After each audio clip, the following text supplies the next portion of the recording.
let's talk about the rise and fall of the oil industry in Venezuela and why the United States getting involved is actually a good thing. Oil was discovered in Venezuela in 1914, and by the 1920s, the U.S. companies brought money, technology, and global markets. Venezuela became the richest country in Latin America, with a strong middle class and modern cities. In the 1970s, Venezuela nationalized oil and created PDVSA. At first it worked. Professionals ran it, production stayed high, and Venezuela led OPEC. Then Hugo Chavez turned oil into a political weapon. He fired thousands of skilled workers, replaced them with loyalists, and spent oil money instead of reinvesting it. The system began breaking. Under Nicolas Maduro, corruption exploded.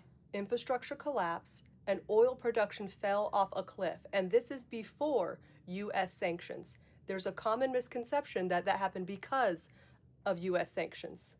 Venezuela didn't run out of oil, it ran out of good leadership. Venezuela has the most oil underground.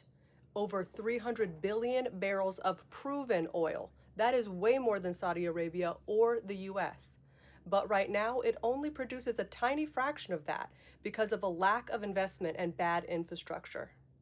U.S. refineries love Venezuelan oil. Venezuelan oil is crude, heavy, and sour, and many Gulf Coast refineries are built to handle it. Using that oil could boost refinery jobs and efficiency. More supply equals more stable energy. If Venezuela's industry is rebuilt and production rises, it could help prevent sudden global price spikes long term, which is good for consumers and markets. That also means less reliant on distant global suppliers. Getting Venezuelan oil flowing again means energy closer to home, less need to depend on far away producers.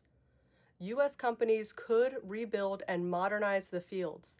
American firms have the technology and know-how to upgrade old oil infrastructure, creating jobs and investment opportunities. Under the current rule, that was not going to happen. It would be a very risky investment. Now, with that dictator gone, there's actually a chance for the betterment of the people of Venezuela and the United States.